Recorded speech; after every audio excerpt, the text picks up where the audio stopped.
ओम नमो भगवते वासुदेवाय। ओम नमो भगवते वासुदेवाय। ओम अज्ञानतिमिरन्धस्य ज्ञानञ्जनशलाकया चक्षुरुन्मिलितं येन तस्मै श्रीगुरुवे नमः। श्रीचैतन्यमनोभीष्टं स्थापितं येन भूतले स्वयं रूपकदा मह्यं ददाति स्म पदान्तिकं। वन्देऽहं श्रीगुरो श्रीयुतापदकमलं श्रीगुरुन् वैष्णवांश्च श्रीरूपं साग्रजातं सहगणरघुनाथामृतं त्वं सजीवं साद्वैतं सावधूतं परिजनसहितं कृष्णचैतन्यदेवं श्रीराधाकृष्णपादान् सहगणललिता श्रीविशाखान्वितांश्च श्रीकृष्णचैतन्यप्रभुनित्यानन्द श्री अद्वैतगदाधर शिवासादिगौरभक्तवृन्द। हरे कृष्ण कृष्ण कृष्ण हरे हरे, हरे राम राम राम हरे हरे। हरे कृष्ण। हम लोग पढ़ रहे हरिनाम चिंतामणि में 10 नंबर नाम अपराध। उसमें से एक बाकी रह गया था हमारा, वो है कि इतना सारा आध्यात्मिक जो शिक्षाएं हैं उसको सुनने के बाद भी व्यक्ति जो है भौतिक जगत के अंदर अपनी आसक्ति बनाए रखता है। इसको और भाषा में कहेंगे तो अहम मम भाव, इसका ये अर्थ होता है। तो एक श्लोक है गीता में आता है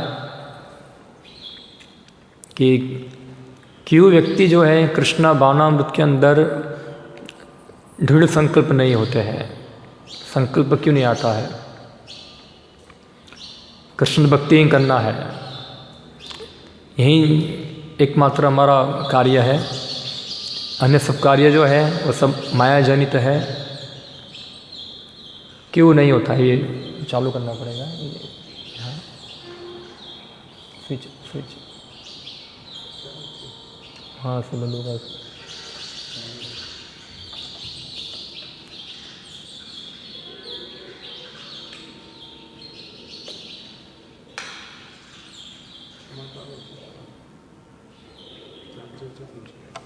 डाला नहीं, ओके।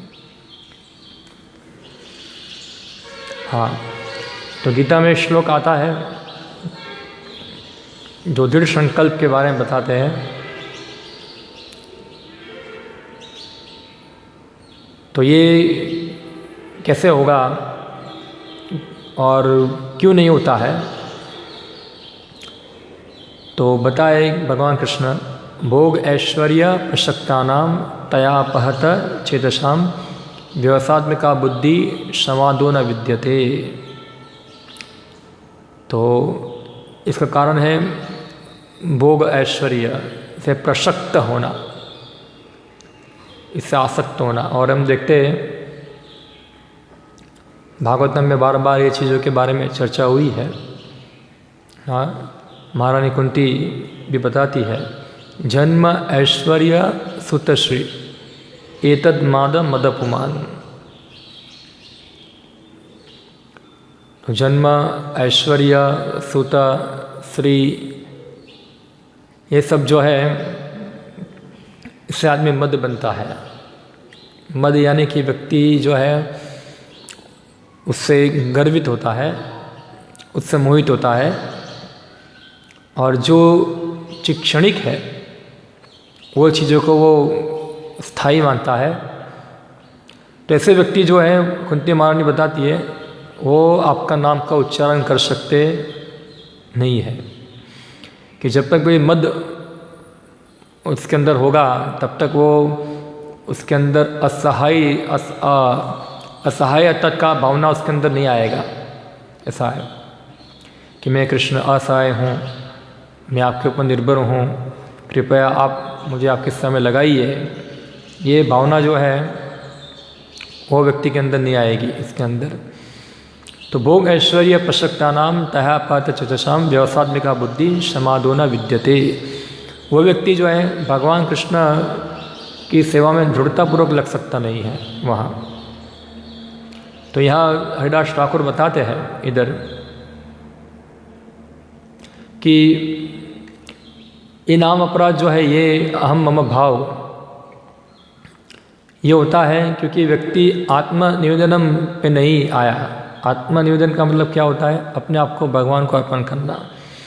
और हम देखते हैं कि आत्मनिवेदन प्राप्त करने के लिए 6 प्रकार के कुछ अंग हैं जो जिसको हम शरणागति कहते हैं, वो नियम पालन करने होते हैं। 6 अंग हैं, 6 प्रकार के अंग शरणागति के हैं, जिसमें कृष्ण भक्ति के लिए अनुकूल विषयों को ग्रहण करना। जो जो कृष्ण भक्ति में हमको फ़ायदा करती है वो चीज़ को हम ग्रहण करते हैं, और जो जो चीज़ हमको कृष्ण भक्ति से दूर ले जाती है वो चीज़ों को छोड़ना, त्याग देना। अनुकूल ग्रहण करना, प्रतिकूल छोड़ देना। फिर हर क्षण ऐसा विश्वास रखना कि कृष्ण जो है हमारी रक्षा करेंगे, रक्षित विश्वास हो, और भगवान कृष्ण ही सबका पालन पोषण करने वाले हैं। मेरा भी वही पालन पोषण करेंगे। मुझे अपने पालन पोषण की इतनी चिंता नहीं है, क्या खाऊंगा क्या पीऊंगा, सब भगवान सबका पालन पोषण करते हैं। भक्तृत्व वर्णन बता आत्मनिक्षेप कार्पण्य, और अपने आप को भगवान को पूरा अर्पण करना, और कार्पण्य यानी कि दयनीय, अपने आप को दीन मानना। तो ये चीज़ों से क्या होता है? आत्मनिवेदनम होता है, व्यक्ति आत्मनिवेदन की ओर पहुँचता है। और इस अवस्था के अंदर जो है ये अहम मम भाव जो है वो खत्म हो जाता है। अब इससे विपरीत जो है, जो व्यक्ति भगवान का शरणागत नहीं है वो व्यक्ति के अंदर अलग प्रकार की भावना पैदा होती है। हाँ, जिसके बारे में हम भागवतम में और गीता में भी बार बार सुनते हैं इसके बारे में। जैसे गीता, पहले भागवत का श्लोक हम पढ़ते हैं। भागवत में कैसे अहम मम भाव आता है, तो श्लोक है, उस शब्द बताते हैं, पुंसा स्त्रिय मिथुनि भाम एतत् तयोर मिथो हृदय ग्रंथि आहुस अतः गृह क्षेत्र श्रुत आप्त वित्त जनस्य मोयम अहम ममेति। ये श्लोक श्रीमद् भागवत में आता है कि पूरा भौतिक जगत का जो बेसिक प्रिंसिपल है, पुंसा स्त्रिय मिथुनि भाम, स्त्री पुरुष आकर्षण के आधार पर चलता है, उससे हृदय के अंदर ग्रंथि बनती है। और ऐसे क्या होता है, ग्रंथि बनने के बाद अतः गृह, व्यक्ति को गृह की आवश्यकता होती है तो गृह बनाता है। क्षेत्र यानी कि अपना जो कुछ पालन पोषण करने के लिए जो नौकरी धंधा है या तो खेत में थे उसको क्षेत्र कहते हैं। फिर क्या आता है, गृह क्षेत्र श्रुत यानी कि बच्चे, आप्त संबंधी जन, जनस्य मोहोयम अहम ममेति। और इस प्रकार जो लोग जो है ये सब चीज़ जो है गृह क्षेत्र श्रुत आप्त वित्त, ये सबसे मोहित होता है और वो सोचता है कि अहम ममेति, ये सब मैं ये हूँ और ये सब चीज़ मेरा है। और ये भावना जो है बहुत डेंजर है पूरी। हम देखते हैं कि हर व्यक्ति जो है इस प्रकार की चेतना से ग्रस्त है कि मेरे संबंधी है, मेरे परिवार, हम उसकी प्रसन्नता के लिए सब कुछ करना चाहते हैं। उनके प्रसन्नता यानी कि अल्टीमेटली हम हमारी इंद्र तृप्ति के लिए करना चाहते हैं। जैसे अर्जुन का प्रस्ताव था, अर्जुन जो था वो भी अहम मम भाव में आ गया था। वो क्या सोच रहा है कि ये जो है मैं अर्जुन हूँ और ये कौरव जो है मेरे संबंधी है और उनके साथ रहकर जीवन का सुख प्राप्त करना वही तो मेरा सुख है वहाँ।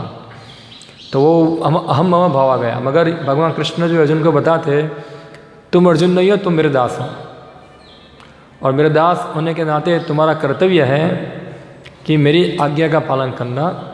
वो तुमको तुम्हारे सुख की चिंता नहीं करनी है, तुमको मेरे सुख की चिंता करनी है। क्या है, तो जो लोग इस प्रकार से बुद्धिग्रस्त होते हैं वो अपने को कर्ता मानते हैं मैं कौन हूँ, करता हूँ।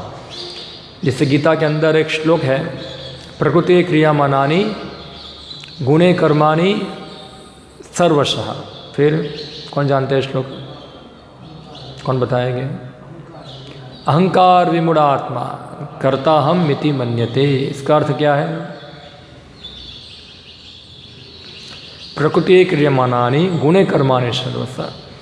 तो जितना भी क्रियाकलाप चलता है सब भौतिक जगत की प्रकृति जो है उसके प्रभाव से कार्य हो रहा है।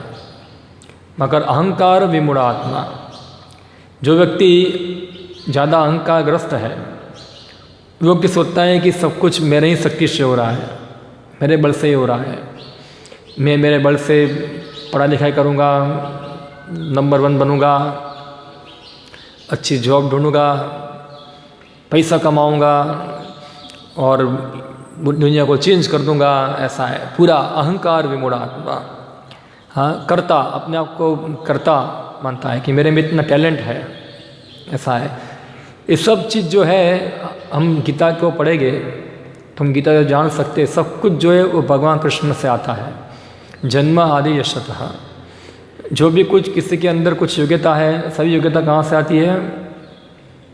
भगवान कृष्ण से आती है। मगर अहंकार विमूढ़ात्मा क्या सोचता है?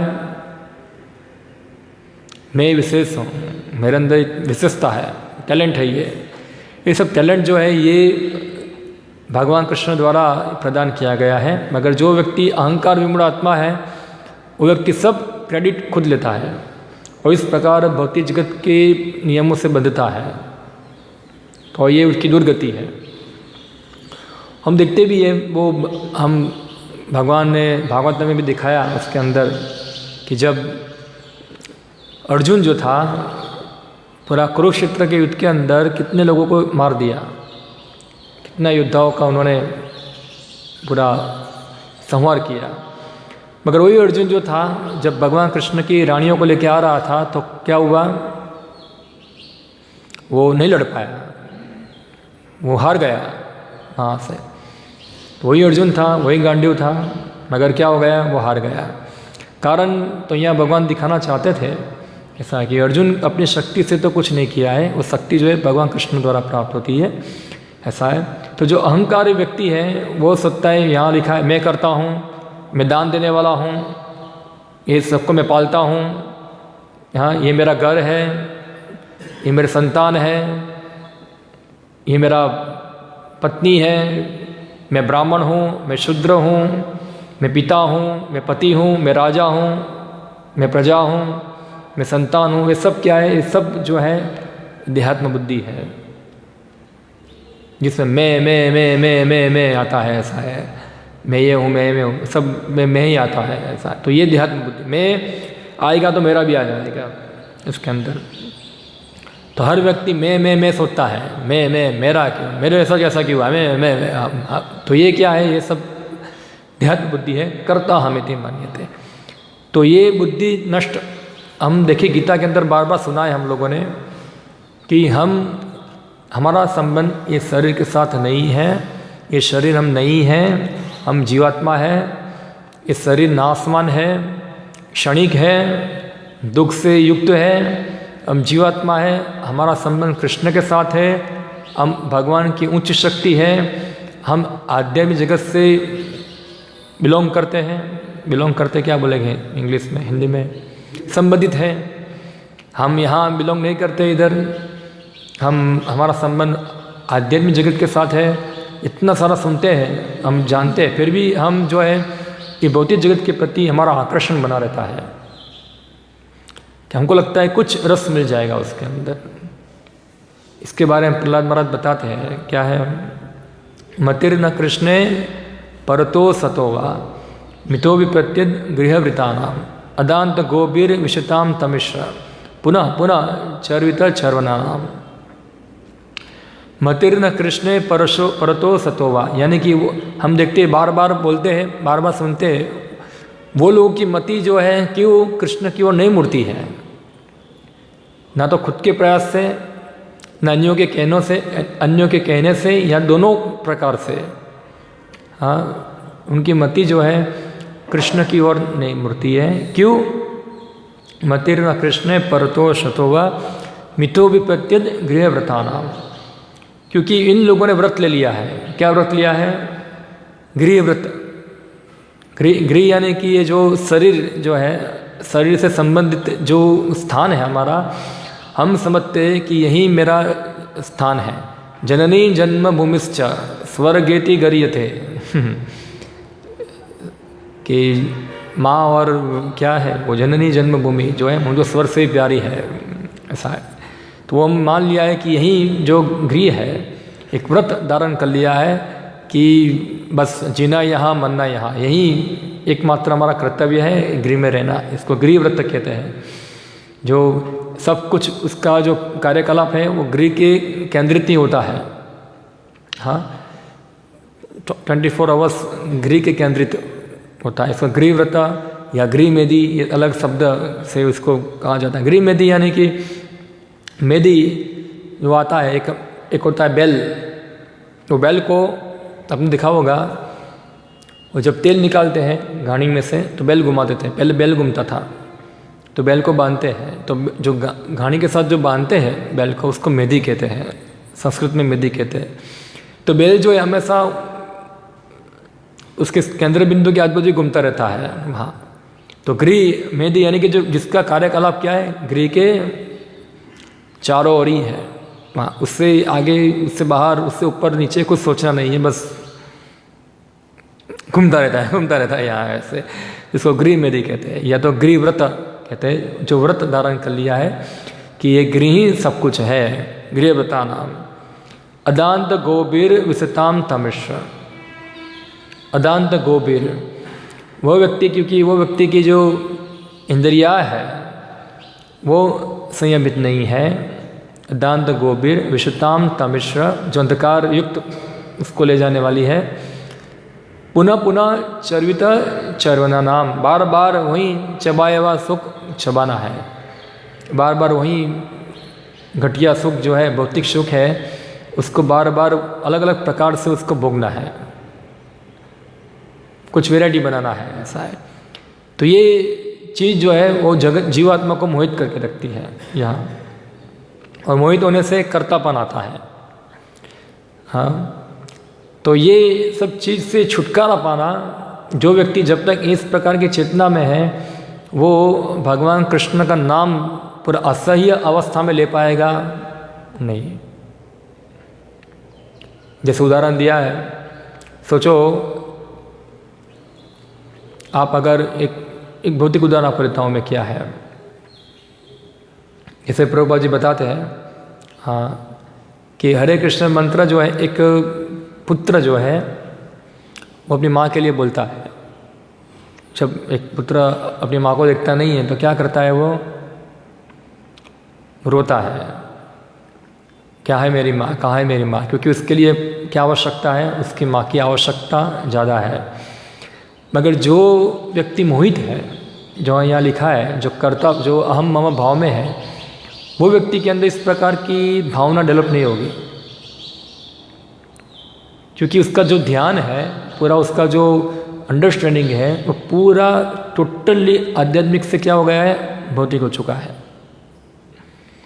इसलिए वो व्यक्ति जो है, कृष्ण का नाम जो है उसके जीवा पे नहीं आता है, और आता भी है तो वो उसके अंदर इतना प्रभाव नहीं होता है कि वो असह्य अवस्था में भगवान कृष्ण से प्रार्थना करता हो कि हे कृष्ण, मुझे आप ये भौतिक संसार से मेरा उद्धार कीजिए, मैं आपका किंकर हूँ, मुझे आपकी सेवा में लगाइए। इस संसार में आया हूँ मैं आपको भूलकर, और संसार में आके मैं माया का डंडा बहुत खाया है, कृपया मुझे आप निकालिए। फिर तीव्र हृदय से भगवान से प्रार्थना करना, वहाँ से इस प्रकार भगवान के नामों का उच्चारण करना, उस प्रकार की भावना उसके अंदर नहीं आएगी। क्यों? क्योंकि व्यक्ति क्या है, जन्म ऐश्वर्य श्रुत श्रिय एतद मादा मत पुमान। क्योंकि व्यक्ति जो है जन्म ऐश्वर्य श्रुत श्री से क्या है, मोहग्रस्त है। वो सोच रहा है कि मैं जो हूँ बहुत कंफर्टेबल स्थिति में हूँ मेरी स्थिति क्या है, बहुत अच्छी है। ऐसे तो कौन बोलते हैं, जो लोगों के पास पैसा नहीं है, जो लोग बीमार है, या तो जो लोग का कोई घर में मर चुका है, या जिन लोगों का कोई नहीं है, कोई, वो लोग ऐसा भगवान को पुकारते हैं। हमको पुकारने की आवश्यकता नहीं, हमारे पास कंफर्टेबल व्यवस्था है सब कुछ। तो चाहे कंफर्टेबल हो या ना हो, हम दयनीय स्थिति में हैं। एक्चुअली देखा जाए तो अगर भौतिक जगत के अंदर थोड़ा कष्ट हो, वही कारण हो सकता है भगवान कृष्ण के पास जाने का। तो कम से कम वो बहाने, वो तो भगवान का नाम का उच्चारण करना चालू करेगा, वो अपने आप को असहाय मानेगा। मगर जो व्यक्ति ज़्यादा भौतिक कंफर्टेबल जीवन में है वहाँ, ऐसा है, तो ऐसे लोगों के लिए नाम उच्चारण करना बहुत मुश्किल होता है। वो डिपेंड किसके ऊपर है? कृष्ण के ऊपर नहीं, डिपेंड किसके ऊपर है? अपने बैंक बैलेंस के ऊपर, अपने बलबूते के ऊपर, मेरा अपने योग्यता के ऊपर, अपने टैलेंट के ऊपर। ये सब चीज़ जो है उसके ऊपर उसकी क्या है, ज़्यादा विश्वास है, उसके ऊपर ज़्यादा निर्भर है। वो भगवान के ऊपर निर्भर नहीं है वहाँ। इसलिए वो व्यक्ति जो है वो कृष्ण के नामों का उच्चारण कर सकते नहीं। उनको लगता है सब चीज़ जो है वो हमको बचा लेगी। इसको कहते हैं असत्सैनीय। क्या कहते हैं? असत्सैनीय। ये भागवतम में आता है असत्सैनीय। हाँ, देह आप्तकलत्रादेशु आत्मसैन्यस्तु असत्स्वपि। हाँ, देह आप्तकलत्रादेशु आत्मसैन्यस्तु असत्स्वपि। हाँ, क्या है? पश्यपि न पश्यत। बीच में एक लाइन वो भूल गया मैं। हाँ, तेसाम महत्व निधनम पश्यपि न पश्यत, ऐसा है। तो ये असत्सैनीय जो होता है, हम लोग असत ग्रहात, असत वस्तु को ग्रहण करके उसको ही सत्य मान लेते हैं, और इस प्रकार से व्यक्ति उससे मोहित रहता है यहाँ। तो इसलिए व्यक्ति को ये चेतना से बाहर निकलने के लिए व्यक्ति को ध्यानपूर्वक, सचेतनपूर्वक भगवान कृष्ण के आदेशों को सुनना पड़ेगा, सुन के समझना पड़ेगा, बार बार सुनना पड़ेगा, बार बार सुनना पड़ेगा। हम कौन हैं, हमारी स्थिति क्या है, ये सब चित्त लगाकर हम सुनते हैं, तो धीरे धीरे वो हमारी चेतना जो है जागृत होती है। अभी हमारी चेतना सो चुकी है, जैसे मैं यहाँ बोल रहा हूँ, आप लोग सो रहे हैं ऐसा। कोई 1% 2% व्यक्ति जो होगा वो चित्त लगा के सुनता होगा, क्योंकि हम सोए हुए हैं। भले ही हम जागृत हैं, दिन में भी जागते हैं मगर हम सोते हैं। हम आध्यात्मिक कार्यकलाप में पूरा सोए हुए हैं, वहाँ जागृत नहीं है। इसलिए शास्त्र बताते हैं उत्तष्टि जागृति प्राप्त वरो निबोधता। उठो जागो और जो है अपने ध्येय प्राप्ति में लग जाओ यहाँ। तो ये यहाँ बताते हैं। फिर आगे बताते हैं हरिदास ठाकुर,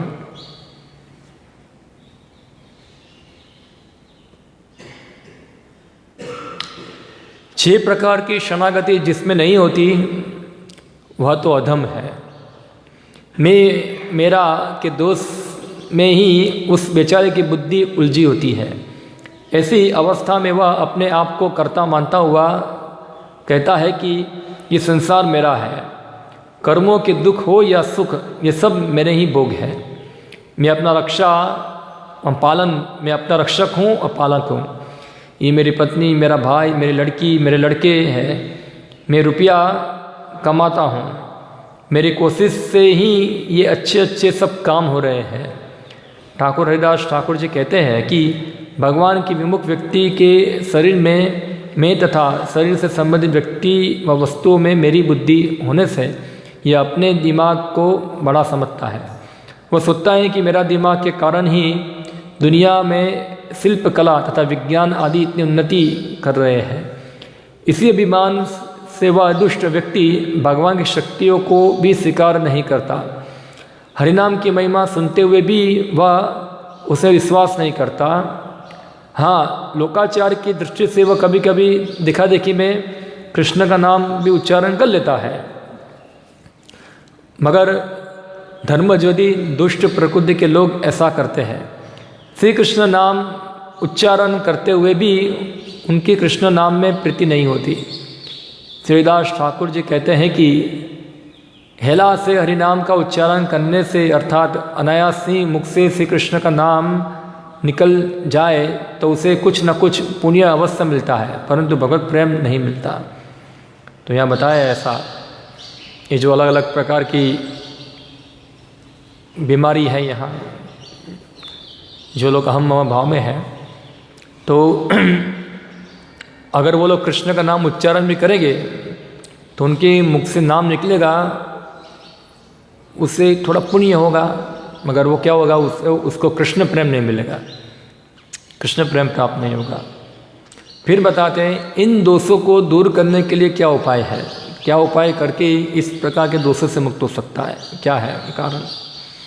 तो बताते हैं निष्किंचन भावे बजे श्री कृष्ण चरण, विषय छाड़िया करे नाम संकीर्तन, जय साधु जने अन्वेषिया तार संग, करीबे सेविते छाड़ी तार विषय तरंग, क्रमे क्रमे नामे मति होइबे संचार, अहम ममता जाबे माया होबे पार, नामेर महात्मा सुनी अहम मम भाव, छाड़िया शरणागति भक्तिर स्वभाव, नामेर शरणागत सई महाजन, कृष्ण नाम करे पाप प्रेम महाधन। इसका अर्थ है अतः हमें एक ऐसे अकिंचन भक्त की खोज करनी होगी जिसके अंदर दुनियावी के भोग की जरा भी कामना ना हो, तथा जो हर विषय भोग को छोड़कर नाम संकीर्तन करता रहता हो। ऐसा निष्किंचन भक्त जब मिल जाए तो साधक को उनकी संगति में रहना होगा तथा अपने विषय भावनाओं को छोड़कर उनकी सेवा करनी होगी। ऐसा करने से धीरे धीरे साधक के अंदर हरिनाम के प्रति रुचि उत्पन्न भावों को संचार होगा तथा मैं मेरापन छोड़कर वह माया से पार हो जाएगा। हरिनाम की महिमा को सुनकर मैं और मेरा के भावों को छोड़कर हरिनाम को शरणागत होना ही भक्तों का स्वभाव है। जो भक्त हरिनाम के शरणागत रहकर श्री कृष्ण नाम करते हैं वे श्री कृष्ण प्रेम रूपी महाधन को प्राप्त कर लेते हैं। तो यह बताए क्या करना पड़ेगा, उनको निष्किंचन भक्तों की शरण में जाना पड़ेगा। ये निष्किंचन शब्द भी भागवतम में बार बार आता है।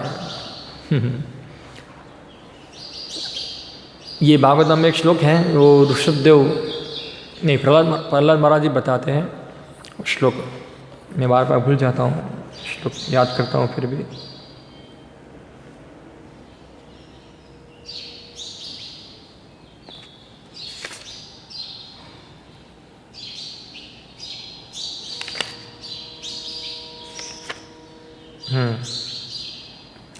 इस श्लोक प्रहलाद महाराज बताते हैं हिरण्यकश्यप को।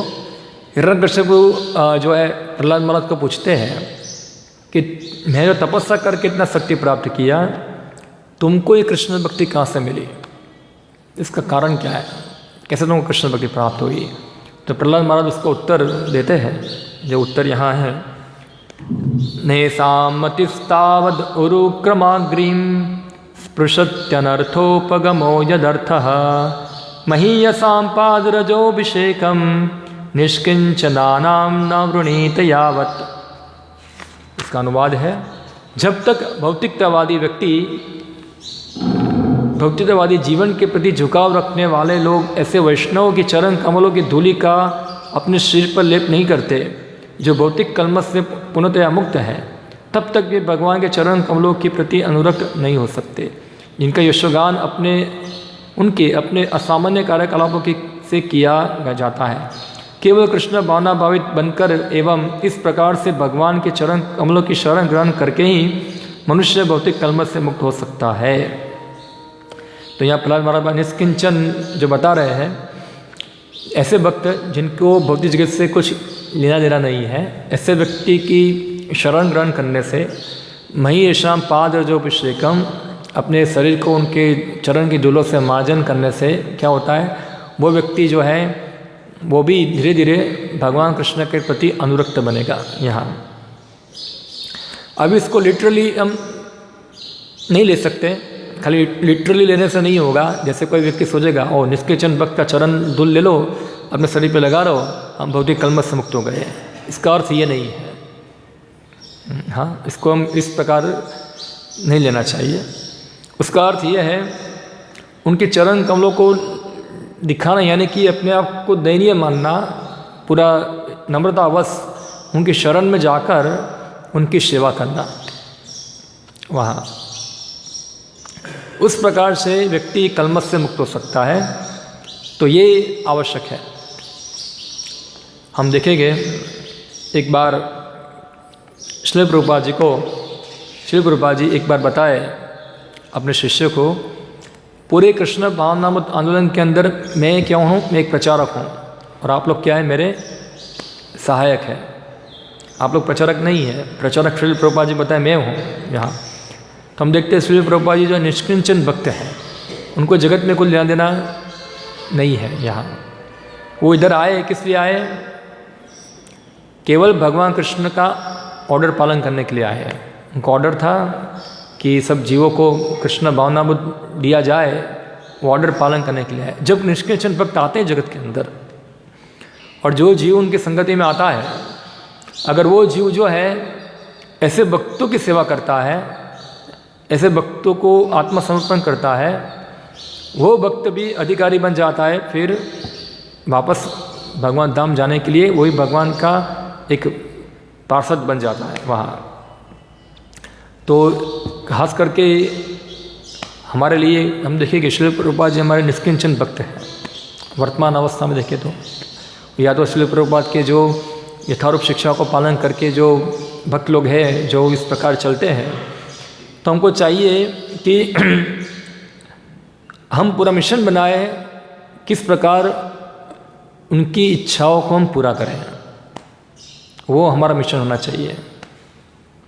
हमारे जीवन का मिशन ये होना चाहिए। हमारे जीवन का मिशन ये नहीं होना चाहिए कि हम ज़्यादा पैसा कमाए, बच्चों को अच्छा पढ़ाई लिखाए, उसको डॉक्टर बनाए, इंजीनियर बनाए, फिर अमेरिका भेज दे, या तो फिर हम फिर थोड़ा पैसा कमाए बैंक में रख के, और फिर टाइम मिलेगा एक घर बनाए और शांति से बैठ के पैर लंबा करके हरे कृष्णा करेंगे। ऐसा है, ये हमारा मिशन नहीं है। ये हमारा मिशन नहीं है। ऐसा है, ये सब हमारी इंद्रिय तृप्ति है और कुछ नहीं है। ऐसा है, हम सब हमारी इंद्रिय तृप्ति का मतलब क्या है कि जो हमको अच्छा लगता है वो इंद्रिय तृप्ति है। इसलिए कनिष्ठ अवस्था के अंदर हमको जानबूझकर, अगर जो हमको अच्छा लगता नहीं वो हमको जानबूझ के करना चाहिए। अगर हम उससे मुक्त होना चाहते हैं, हम देहात्म भाव से निकलना चाहते हैं, जो हमको अच्छा लगता नहीं है वो जानबूझ के करना चाहिए, जो अच्छा लगता है वो करना चाहिए नहीं। ये मन जो है ट्रिक करता है हमेशा, क्योंकि मन जो है हमेशा व्यक्ति को ये भौतिक जगत के अंदर ही बांध के रखना चाहता है, और मन हमेशा अपने को जस्टिफाई करता है। हाँ, मन बोलेगा तुम भक्त हो ना, क्या प्रॉब्लम है, तुम एक करते हो, माला करते हो, सब भक्ति हो, क्यों इतना ज़्यादा भक्ति करते हो, क्यों इतना ज़्यादा डेडिकेट होते हो। ऐसा है, तुम बीमार हो जाओगे, ठंडी कितना है, देखो अभी तुमको कितना सब सेवा करना है। ये सब मन इतना सारा अंदर से उसको जस्टिफिकेशन देगा, उसको शिक्षा प्रदान करेगा, और वो बोलेगा हाँ मन तुम कितने अच्छे हो, तुम मेरा कितना ख्याल रखते हो। ऐसा है, और इस प्रकार वो मन के प्रभाव में आ जाएगा वहाँ। तो ये हमको उल्टा करना पड़ेगा, हमको मिशन बनाना पड़ेगा हमारे जीवन के अंदर। हमारा मिशन है कि अगर आप सिंपली अगर हम सुन के भी समझते नहीं है, हम केवल श्रील प्रभुपाद के जीवन से हम देख सकते हैं। श्रील प्रभुपाद जी सामान्य गृहस्थ जीवन में से ही आते थे। वो ऐसा नहीं कि वो आसमान सीधा सन्यासी बन के ही पैदा हुए थे। ऐसा है, वहाँ वो भी एक सामान्य गृहस्थ जीवन में से आते थे वहाँ। और हम देखते किस प्रकार उन्होंने अपने गुरु महाराज को प्रसन्न करने का मिशन बनाया। ऐसा है, एक लक्ष्य, एक मिशन पूरा। उनका ही परिवार था, वो भी परिवार का पालन पोषण करते थे। हाँ, उनके 5 बच्चे थे। आज उस समय के अंदर, अभी 1-2 बच्चे सबको भारी पड़ जाते हैं, उनके 5 पुत्र थे, जॉइंट फैमिली थी। इतना है, ऐसा नहीं कि प्रभुपाद जी बस भगवान कृष्ण सबको देख लगे, मेहनत भी करते थे, वो अपना बिजनेस भी किया, मगर उनका मिशन क्या था हम देखेंगे। उनका मिशन था किस प्रकार भक्ति सिद्धांत सरस्वती महाराज की को मैं प्रसन्न कर पाऊँ, उनको संतुष्ट कर पाऊँ, ये उनकी इच्छा थी वहाँ। तो इस प्रकार की इच्छा से प्रभुपाद जी के अंदर अहम मम भाव नहीं था कि वो ये है, वो पूरा उनको खाली किस दिखता था कैसे भक्ति सिद्धांत सरस्वती महाराज को मुझे प्रसन्न करना है। और भक्ति सिद्धांत सरस्वती महाराज ने बार बार प्रभुपाद को नहीं बोला था तुम करो करो करो करो करो, ऐसा खाली एक ही बार बोला है। ऐसा है, एक ही बार बताया उनको कि अगर, क्योंकि श्रील प्रभुपाद सामने से पूछा अपने गुरु महाराज को, मैं आपको प्रसन्न करना चाहता हूँ, मैं आपकी सेवा करना चाहता हूँ, मेरे बहुत सारे गुरु भाई लोग हैं जो आपकी सेवा करते हैं, मगर मैं एक गृहस्थ व्यक्ति हूँ और मुझे इतना आपका संग भी नहीं है, इतना है, तो मैं क्या आपके लिए कुछ करूं, आप मुझे बताइए। ऐसा है वहाँ। भक्ति सिद्धांत सरस्वती माँ ने एक लेटर लिखा कि अगर तुम धन आए, तुम धन का उपयोग करना, कृष्ण भक्ति का प्रचार में करना, अंग्रेजी भाषा में प्रचार करो, साहित्य छापना। ऐसा है। तो हम देखते हैं श्रील प्रभुपाद ने खाली एक ही अपने वो आदेश को कितना सीरियसली और कितना गंभीरता से लिया उसको। हाँ, ऐसा नहीं भक्ति सिद्धांत सरस्वती महाराज बार बार उनको बोलते रहे, प्रभुपाद जी तुम किया कि नहीं किया, आदेश मेरा पालन किया कि नहीं किया, ऐसा है, तुमको मैंने पत्र लिखा था, क्या किया अभी तक। ऐसा एक ही बार बताया। और एक बार भी प्रभुपाद के हृदय के अंदर वो घर कर गया। क्या गया, वो उनके हृदय को छू लिया वो आदेश, और छू लिया। और श्रील प्रभुपाद जी रात दिन उनके आदेश को पालन करने के लिए क्या थे, तत्पर थे वहाँ। हाँ, तो ये तन्मयता जो है, इसको कहते हैं निष्किंचन भक्तों की सेवा। क्या कहते हैं, निष्किंचन भक्तों की सेवा। और श्रील प्रभुपाद को इस प्रकार भक्ति सिद्धांत सरस्वती माता की सेवा मिली, और भक्ति सिद्धांत सरस्वती महाराज ने बताया कि इस प्रकार से तुम्हारा भी कल्याण होगा और अन्यों का भी कल्याण होगा। इस सेम आदेश सबको भी लागू होता है। और श्रील प्रभुपाद जी जिस प्रकार निष्किंचन भक्ति सिद्धांत सरस्वती माता की सेवा किया, इस प्रकार हम लोग जो है वो श्रील प्रभुपाद की सेवा करते हैं निष्किंचन भाव से, तो हमारा भी यही कल्याण होगा। सेम फार्मूला अप्लाई होगा, सेम अप्लाई होगा इधर। तो इस प्रकार हम दिखाएंगे शरणागति उनके प्रति, तब हमारा हरि नाम जो है वो क्या होगा, वो हमको रुचि आएगी। क्योंकि जो व्यक्ति के अंदर कृष्ण का नाम लेने में रुचि है, वो व्यक्ति के संगति से ही हमको कृष्ण के नाम लेने की रुचि आती है। जैसे एक उदाहरण दो आपको, जिसको पैसा कमाने की रुचि है उसके साथ आप रहोगे तो आपको भी क्या आ जाएगी, पैसा कमाने की रुचि आ जाएगी। नहीं आती है। आप उनके साथ रहो, थोड़ा महीना 2 महीना रहो उनके साथ, वो बोले कि मैं ऐसा पैसा कमाता हूँ, हाँ यार मैं भी कमा सकता हूँ ऐसा, तो आप भी इसके अंदर, आपको अंदर भी रुचि आना चालू हो जाएगा।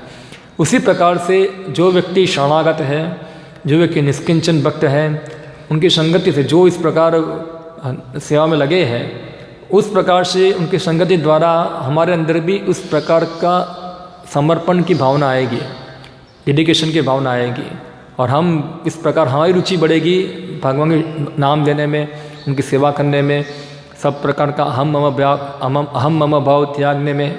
ऐसा है। तो ये चीज़ से व्यक्ति मुक्त हो सकता है। यहाँ फिर बताते हैं, थोड़े ही दिनों में अगर कोई व्यक्ति इस प्रकार हरि नाम ग्रहण करता है, थोड़े ही दिनों में उसके अंदर क्या होगा, भावोदय, वो भाव भक्ति पे पहुंच जाएगा। ये चीज़ जो है वो उन्नत है। हम देखते 2 प्रकार की भक्ति है, शास्त्र में बताया है। एक वैदिक भक्ति है, एक भाव भक्ति है। साधना भक्ति, भाव भक्ति और प्रेम भक्ति, 3 विभाग बताए ना। ऐसा है। साधना भक्ति, फिर भाव भक्ति और प्रेम भक्ति। साधना भक्ति में भी 2 भाग होते हैं। उसके अंदर है विधि भक्ति और रागानुगा भक्ति, 2 विभाग है। विधि यानी कि जो नीति नियम के अनुसार क्रिया करना, उसको विधि कहते हैं। यहाँ हम जो नियम, जैसे सुबह मंगलाचरण में उठना है, 16 माला पालन करना है, फिर कृष्ण प्रसाद ग्रहण करना है, 4 नियम पालन करना है, ये सब क्या है, विधि है। ये विधि को पालन करने से क्या होता है, धीरे धीरे व्यक्ति राग प्राप्त करता है। और रागानुगा, ये शब्द का अर्थ क्या होता है, रागानुगा, ये अर्थ हमको समझना है। राग यानी कि जो व्यक्ति को भगवान कृष्ण में राग है, ऐसा भक्त। और अनुग, इसको अनुसरना, इसका क्या करना, अनुगमन करना। अभी ये एक बार श्रील प्रभुपाद को प्रश्न पूछा उनके शिष्यों ने, हमको किस प्रकार के भक्तों का अनुगमन करना चाहिए।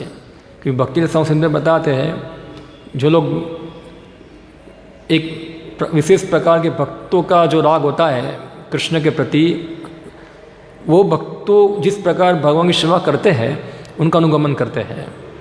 जैसे कोई गोपियों का अनुगमन करता है, कोई भगवान के सखाओं का अनुगमन करता है, कोई यशोदा माता अन्य भक्तों का अनुगमन करता है, कोई भगवान के दासों का अनुगमन करता है।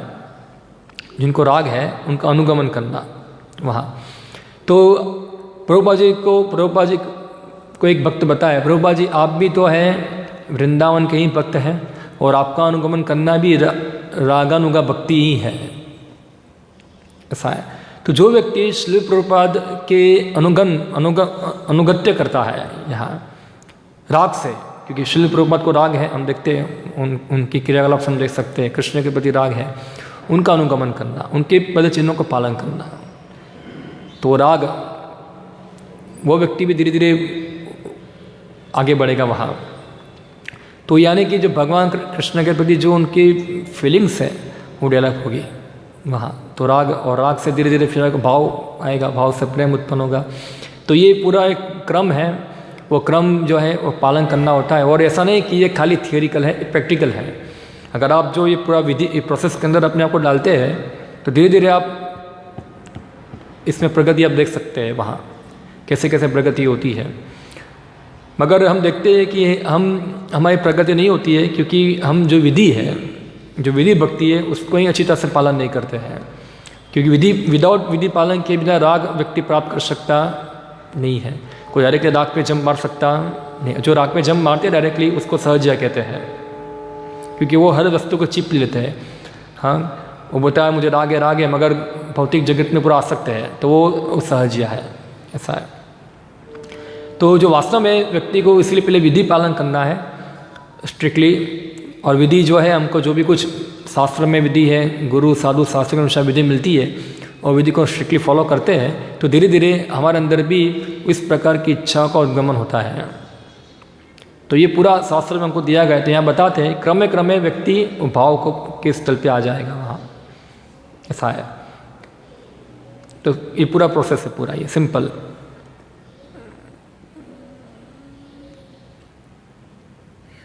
हरिदास ठाकुर कहते हैं, शरणागत भाव से निरंतर हरिनाम करने वाले साधक अक्सर थोड़े ही दिनों के बाद भगवान कृष्ण की इच्छा से भाव की स्थिति में, भगवत प्रेम की स्थिति में पहुंच जाते हैं। तमाम शास्त्र के अनुसार भगवत प्रेम की स्थिति को प्राप्त करना ही सर्वसिद्धि है। हे प्रभु, आपने ही तो कहा था कि जो भक्त अपराध रहित होकर हरिनाम करेगा वही प्रेम धन को प्राप्त करेगा।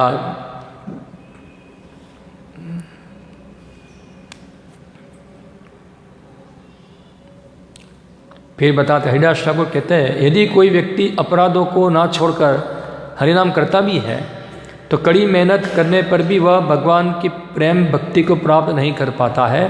ज्ञानी को ज्ञान से मुक्ति एवं कर्मी को कर्मों फलों की प्राप्ति हो जाती है, परंतु सुदुर्लभा भक्ति केवल शुद्ध साधुओं की अनुगत्य में ही, मैं देखो शब्द आया अनुगत्य में ही निर्मल भाव में रहकर हरिनाम की साधना करने से ही प्राप्त होती है, जो कि जीवों को परम लक्ष्य है। शुद्ध भक्ति की तुलना में मुक्ति और भोग नगण्य है। साधक की निपुणता के द्वारा अति ही अल्प समय में एवं अति ही अल्प साधना द्वारा भक्ति लता भक्तों को प्रेम फल देती है। 10 अपराधों को छोड़कर हरिनाम करना ही भजन साधना में निपुणता है।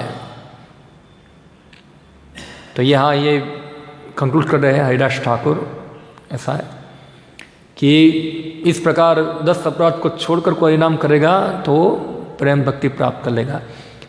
तो हम देखिए चैतन्य महाप्रभु जो है खाली हरिनाम संकीर्तन किया, सब लोग कृष्ण प्रेम सबको प्राप्त हो गया, ऐसा है। तो हम लोग नाम लेते हैं, हमको क्यों कृष्ण प्रेम प्राप्त नहीं होता है? क्योंकि हमारे अंदर क्या है, सब बुलधारणाएँ है जो हमने 10 प्रकार के नाम अपराधों में देखा। एक बुलधारणाएँ है और एक बुलधारणा के कारण क्या है, सब हम लोग अपराध हमारा होता है, इसलिए हमारी प्रगति नहीं होती है यहाँ। तो ये इसलिए हमको क्या करना पड़ेगा, हमको बार बार सुनना पड़ता है, श्रवणम करना होता है, कृष्ण तत्व ज्ञान सुनना होता है। जितना हम श्रवण करते हैं इतना हमको क्या होता है, हमको फिलॉसफी क्लियर होती है, भगवत तत्व विज्ञान क्लियर होता है और अपने आप को भगवान को अच्छी तरह समझ पाते हैं और फिर हम भगवान की भक्ति में लग पाते हैं। जो लोग श्रवण बराबर नहीं करते हैं वो भक्ति करते भी हैं मगर उनकी भक्ति क्या है, प्रॉपर डायरेक्टेड नहीं होती है। वो इधर उधर होती है, कभी अप कभी डाउन, कभी अप कभी डाउन ऐसा। या तो फिर कभी इच्छा हुआ तो माला किया, कभी इच्छा हुआ तो माला नहीं किया, कभी इच्छा हुआ तो मंदिर गए, कभी इच्छा हुआ तो नहीं गए, ऐसा है। कभी इच्छा हुआ तो पढ़ाई किया, कभी इच्छा हुआ तो पढ़ाई नहीं किया। यानी कि वो कौन से स्थल पे है? और मेंटल प्लेटफॉर्म पे होता है, ऐसा है। तो भक्ति मेंटल प्लेटफॉर्म पे नहीं होती है, भक्ति होती है आध्यात्मिक स्थल पे होती है, ऐसा है। मेंटल पे भक्ति नहीं होती है वहाँ। तो वहाँ से बाहर निकलने के लिए हमको इस विधि विधान के अनुसार हमको चलना पड़ेगा, हमको बांधना पड़ेगा अपने आप को, ऐसा है। और विधि विधान भी खाली मशीन की तरह पालन नहीं करना है। हाँ, मशीन की तरह उठो, मशीन की तरह माला करो, मशीन की तरह भोग लगाओ, मशीन की तरह सेवा करो। साथ साथ क्या होना चाहिए, उसके पीछे जो उसका भावना है वो हमारी होनी चाहिए, वरना क्या होगा, मशीन जैसा कार्य हो जाएगा वहाँ। तो ये ना हो, इसलिए क्या करना पड़ेगा, श्रवण करना पड़ेगा, हमको सुनना पड़ेगा। तब हम क्या होगा, मशीन की तरह हम कार्य नहीं करेंगे। ओके, यहाँ ये विषय पूर्ण हो रहा है। हाँ, इस विषय में किसी का कोई प्रश्न है, कोई कमेंट इसके ऊपर, तो थोड़ा समय है तो हम ले सकते हैं। या ओवरऑल पूरा बुक के ऊपर जो आपको कोई आपके व्यक्तिगत में कोई समस्या आ रही है तो हमारे पास समय है, तो हम कुछ चर्चा कर सकते हैं यहाँ विषय के ऊपर।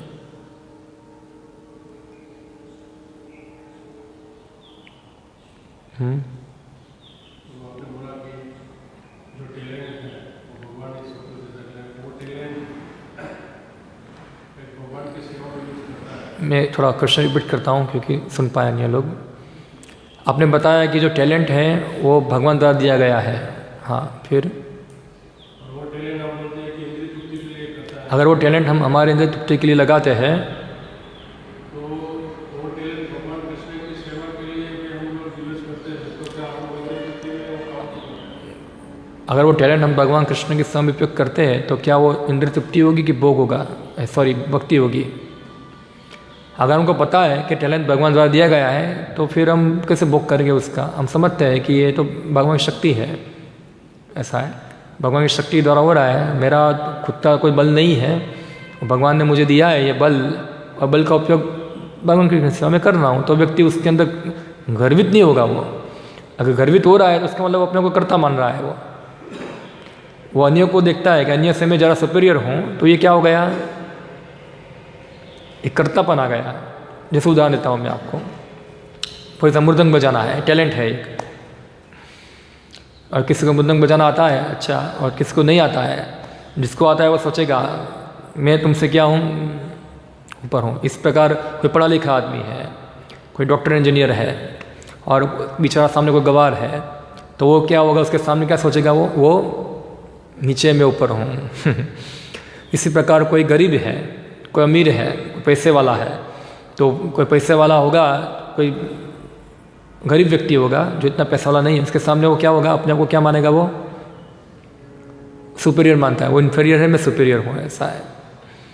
तो ये सब क्या है, ये सब कर्तापन है, ये सब भगवान की शक्ति जो के द्वारा किसी को प्राप्त हुआ है, और वो संपत्ति को अपना बना दिया है उसने कि ये सब मेरा है। वास्तव में थोड़ा समय के लिए भगवान हमको दिया है, वो संपत्ति का उपयोग हम अगर कृष्ण के सेवा में नहीं करते हैं तो वो क्या हो जाएगा, उसको हम भोग करते हैं तो उसके कर्म फल हमको भुगतने पड़ेंगे।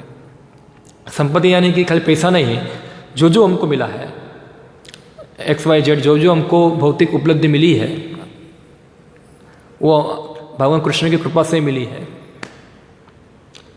तो वो है इसलिए कृष्ण की सेवा लगाते हैं। अगर वो नहीं है तो ऐसा नहीं कि कृष्ण की सेवा नहीं हो सकती उससे। वहीं उसको प्राप्त करके कृष्ण की सेवा हो पाएगा, ऐसा भी नहीं है। वो तो थे इसे लगा रहे हैं, नहीं होगा तो भी वो कृष्ण की सेवा होगी, ऐसा है। वो कृष्ण टैलेंट देते हैं, ददामि बुद्धि योगम, ऐसा है भक्तों को। तो इस प्रकार हमको गर्वित नहीं होना चाहिए कि वो मैं इतना अच्छा करता हूँ, बाकी लोगों से अच्छा करता हूँ। तो ये क्या है, गर्व भावना आ जाती है। हाँ हाँ, जो गर्वित हो गया वो इंद्रिय तृप्ति का भाग हुआ। हाँ, वो इंद्रिय तृप्ति है, क्योंकि वो सभी क्रियाकलाप को खुद भोगना चाहता है, उसको वो कर्मों का भुगता अपने आप को मानता है, मगर सब कर्मों के भुगता कौन है? भगवान है। हम जो भी टैलेंट है हमारा, जो भी कुछ हम क्रिया करते हैं, उससे आनंद भगवान को मिलना चाहिए, ना कि हम खुद आनंद उठाए उसका। समझ रहे हैं? जैसे एक उदाहरण देता हूँ आपको, मृदंग बजाना है, ऐसा है, तो मृदंग बजाने में हमको आनंद आता है, नो डाउट कीर्तन आनंदमय है, मगर वो आनंद भगवान को मिलता है, इसलिए हमको आनंदित होते हैं हम लोग। भगवान से अलग आनंद नहीं ले, ऐसे प्रसाद लेने का आनंद, हाँ मजा आता है, क्योंकि भगवान कृष्ण का प्रसाद है, इसलिए वो आनंदमय है। तो ये चीज़ थोड़ा हमको मन में सोचना पड़ेगा। ठीक है, और कोई किसी का कोई प्रश्न? 2 प्रश्न है। हाँ, पहले माता जी।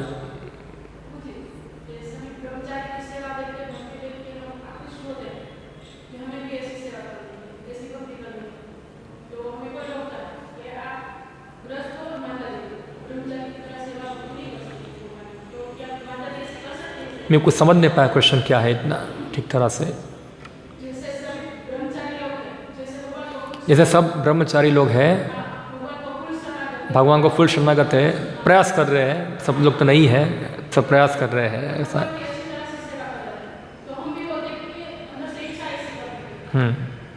हाँ, ब्रह्मचारी करते क्योंकि उनको किसी ने सिखाया ना, ब्रह्मचारी को किसने सिखाया? उनको किसने सिखाया? उनके गुरु ने सिखाया उनको, उनके गुरु ने किसने सिखाया? उनको गुरु ने सिखाया। तो हम सबको प्रभुपाद ने सिखाया है ना, क्या करना है क्या नहीं करना है। तो सिंपल जो प्रभुपाद जी ने हमको सिखाया, हम पालन करना है, तो हमको पालन करना चाहिए कि हम रोज़ मंगलाती में आए, सोना जाए सुबह सुबह, ऐसा है, रोज़ टाइम पे आ जाइए, ऐसा नहीं कि लेट आए मंगलाती में, टाइम शंख फूकने से पहले आ जाना चाहिए, 16 माला करना चाहिए, थोड़ा शास्त्राध्ययन करना चाहिए, और जितना शरीर की आवश्यकता उतना काम करना चाहिए। तो इस प्रकार हम सेवा भावना रखेंगे तो हमारी प्रगति होगी उसके अंदर। मगर हम थोड़ा हमारा सुख के लिए चिंता करेंगे, मेरा सुख मिल जाए उसके अंदर, मुझे क्या लाभ होगा, तो फिर हमारी प्रगति नहीं होगी वहाँ।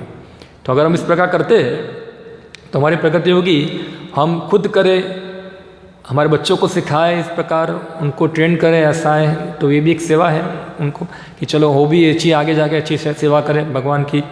उनको भी हम ज़्यादा इंद्र तृप्ति में ना लगाए, उनको इंद्र तृप्ति का प्रशिक्षण ना दें, हम उनको थोड़ा उनको कष्टमय जीवन देना भी सिखाए। ठीक है, बच्चों को प्रेम होना चाहिए, मगर प्रेम का मतलब नहीं है खाली उनको बस केवल लाड़ प्यार होना चाहिए। कई बार थोड़ा उनको कष्ट भी देना पड़ता है जानबूझकर, जिससे उनकी प्रगति हो, ऐसा है। तो ये भी एक सेवा है। तो ये सब करके हम प्रभुपाद जी को प्रसन्न कर सकते हैं। हाँ, तो इस प्रकार हम भी डेडिकेटेड हो सकते हैं। अगर हम नहीं करते तो वो हमारी कुछ समझ में गड़बड़ी है, नहीं हो पा रहा है, तो हमें समझ में गड़बड़ी है, या तो फिर हमने ठान लिया है कि मैं तो वही करूँगा जो मेरा मन कहता है, भले ही ये प्रभुपाद जी बोलते, गुरु बोलते, शास्त्र बोलते, ये सब तो भाड़ में जाए, ऐसा है। मेरा मन जो बोलता है वही सही है, क्योंकि हम दुनिया जो करती है हम वो करना चाहते हैं, ये लोग करते हैं वो हम करना चाहते नहीं है, ऐसा है। जनरली सबका इस प्रकार विचार होता है, ऐसा। वो तो सब करते रहते हैं, हमको तो हम तो गृहस्थ हैं, हमको हमारे सगा संबंधी को देखना है, वो हमको बताते हैं, वो सब तो नर्क में जा रहे हैं, हम लोग भी नर्क में जाएंगे उनके पीछे, ऐसा है। हमको प्रभुपाद जी के बारे में सोचना है कि हमारे सगे संबंधी के बारे में सोचना है। वो लोग हमको बोले कि उस प्रकार करना है कि प्रभुपाद जी बोलते वो करना है। हमारा सगा संबंधी कौन है? हमको कौन जन्म मृत्यु से बचाने वाला है? ये सगे संबंधी आएंगे बचाने के लिए हमको मृत्यु से, कोई आने वाला नहीं है। सब हॉस्पिटल तक आएंगे, बिल चुका देंगे, बस, और कुछ नहीं। हमको बचाने के लिए कौन आएंगे? श्री प्रभुपाद जी आएंगे। तो हमारे रास्ते में संबंधी कौन है? ये है, उनकी शिक्षाएं हैं। तो हमको उनकी आदेश पालन, उनको प्रसन्नता के लिए करना चाहिए कि उनकी प्रसन्नता के लिए करना चाहिए। ये सब तो माया के एजेंट है, ये सगे बन के आए हैं। क्या वो कहानी मैं सुनाता हूँ बार बार, क्या है वो? एक कंटेनर होता है, कंटेनर, उसके अंदर बहुत सारे केकड़ा होते हैं। सब केकड़ा बाहर निकलते हैं, दूसरे केकड़े उसको पैर खींच के निकालते हैं यहाँ नीचे, उसको बाहर निकलने देते नहीं है। तो इस प्रकार कोई बेचारा भक्ति करना चाहता है तो उसको दूसरे आ जाएंगे, तुम क्यों भक्ति करते हो? अरे मैं भक्ति हूँ ना, तुम ऐसे भक्ति क्यों करते हो? ऐसा है, इतना ज़्यादा भक्ति करने की आवश्यकता नहीं है, मैं भी दीक्षित हूँ। हम लोग तो राष्ट्र के पालन नहीं करते, तुम क्यों इतना पालन करते हो? ऐसा है, क्योंकि वो खुद पालन नहीं कर पाता है, दूसरे पालन करते हो। वो सोचता है कि वो आगे निकल जाएगा, मैं पीछे रह जाऊँगा, उसको भी खींचो नीचे, ऐसा है। तो ये क्या है, ये इस प्रकार की ये सगे संबंधी जो है वो हमारे वास्तव में हित से नहीं है, वो हमारे लिए बहुत बड़ा समस्या खड़ा करने वाला है। तो ऐसे लोगों को संग छोड़ देना चाहिए। ठीक है, दूर से हरे कृष्णा कर दो उनको। ज़्यादा हमको समर्पित होना चाहिए गुरु साधु शास्त्र को। वो हमारे रियल हितेशी है, वो हमारे सुहृद है, वो हमको बचाएंगे। ऐसा है, ये तो हमको नरक में ले जाने वाले हैं। ठीक है। हाँ माता जी।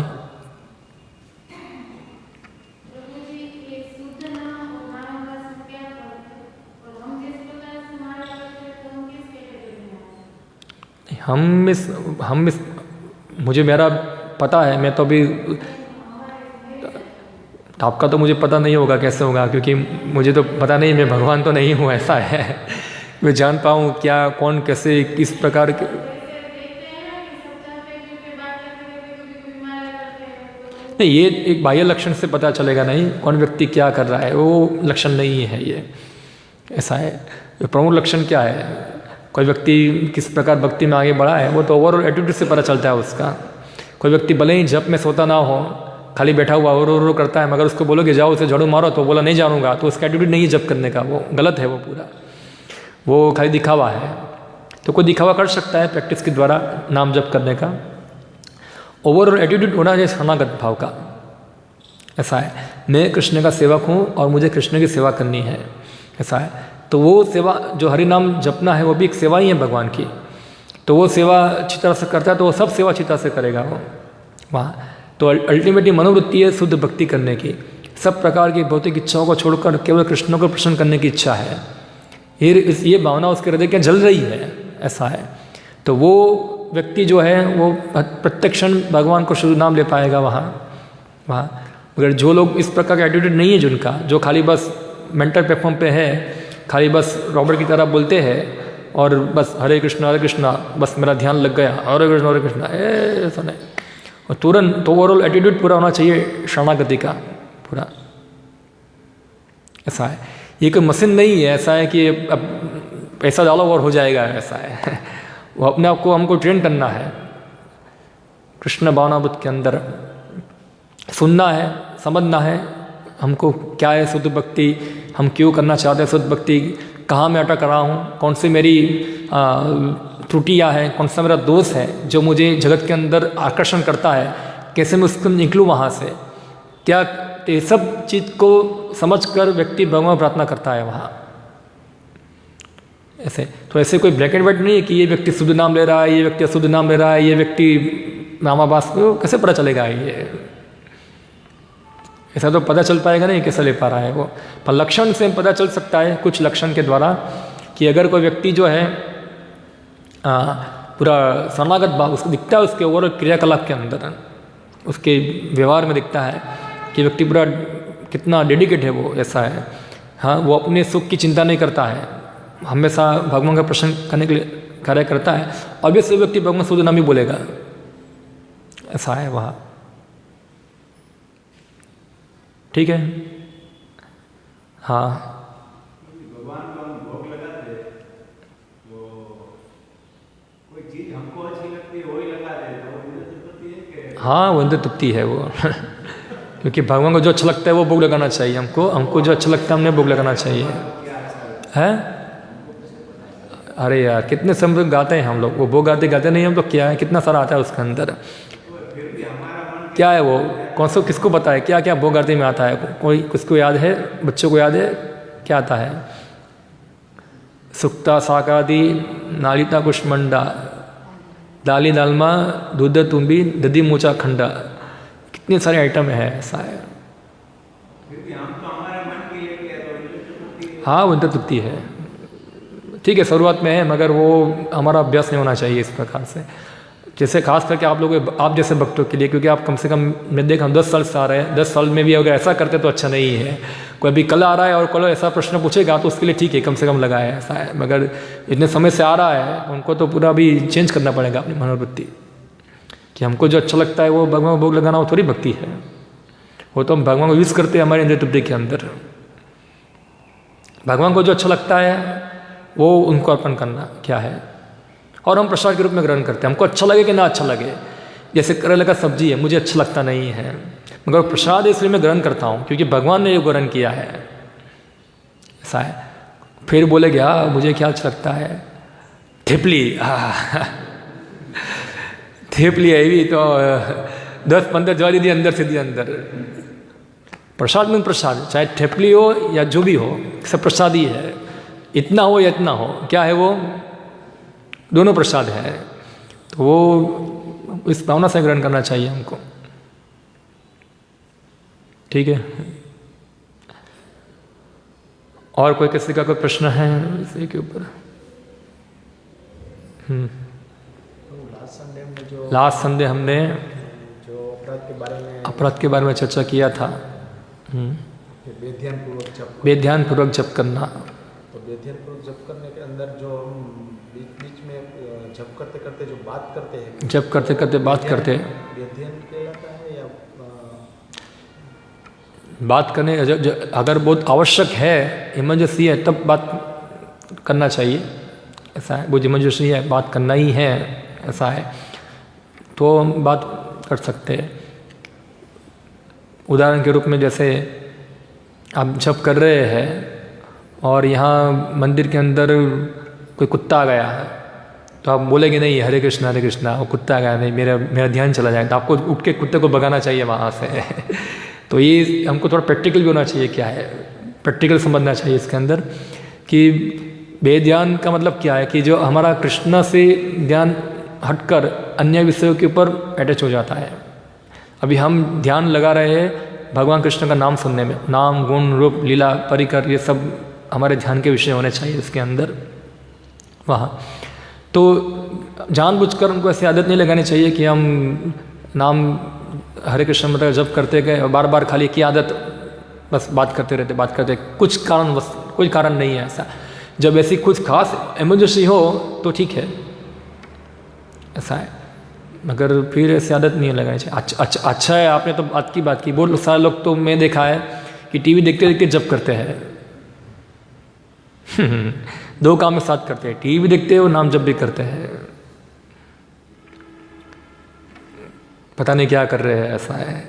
एक हाथ में टीवी, एक हाथ में एक लेफ्ट हैंड में टीवी का रिमोट होता है यहाँ, राइट हैंड में जप माला, और इधर सामने हरे कृष्णा हरे कृष्णा हरे कृष्णा हरे कृष्णा हरे कृष्णा हरे कृष्णा। तो वो तो सही नहीं है। फोकस करो, जो अभी जो क्रिया करे उसके ऊपर फोकस करना चाहिए।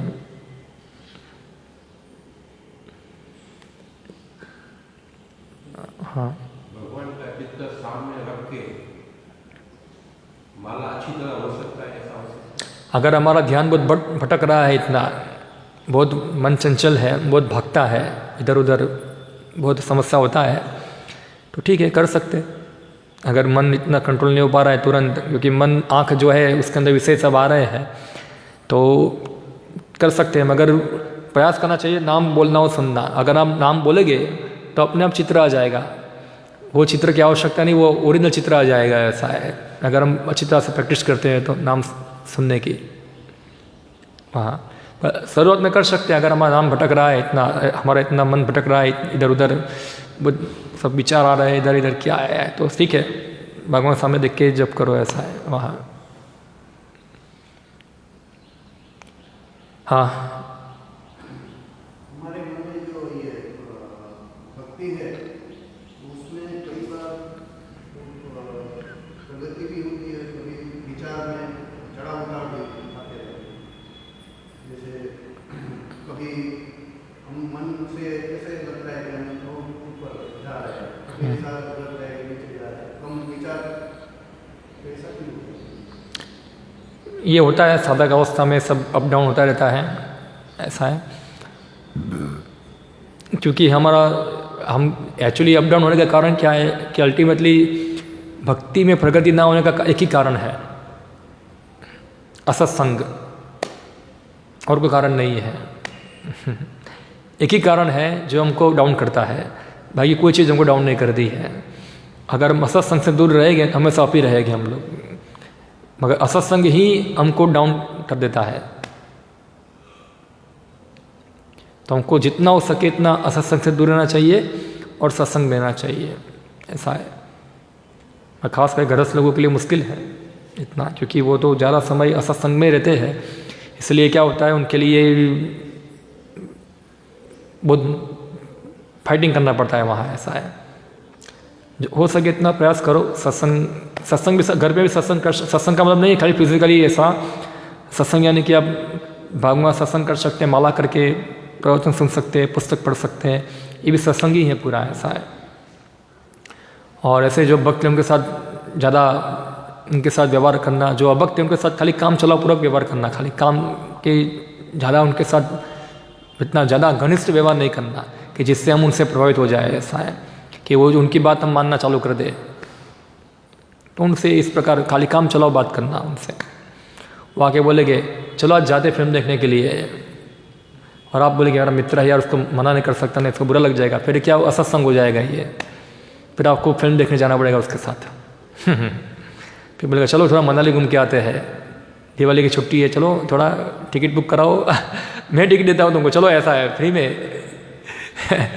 तो क्या हो जाएगा, सत्संग हो जाएगा।